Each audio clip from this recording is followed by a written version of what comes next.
провода, ток по рукам, телефон на все голоса говорит пока.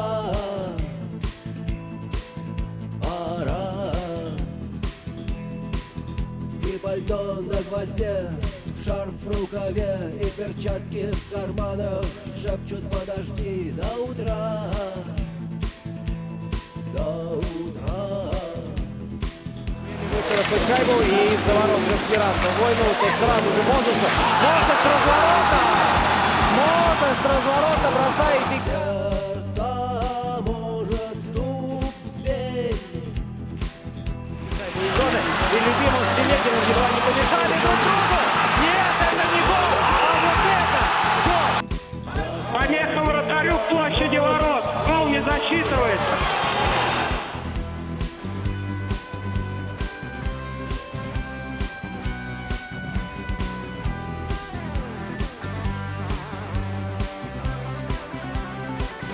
На добивание Шипачев его опередил, и это не выведено. Как удивительно. И это гол. Это совершенно однозначно гол. И опять не усну, и опять сквозь грохот колес мне послышится слово.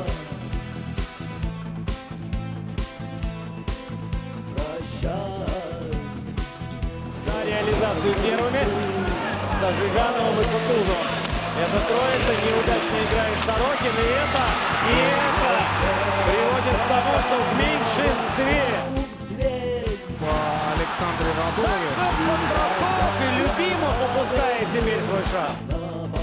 7 минут в распоряжении хозяев для того, чтобы текущий матч превратить в ничейный. Вот эти самые 8 минут.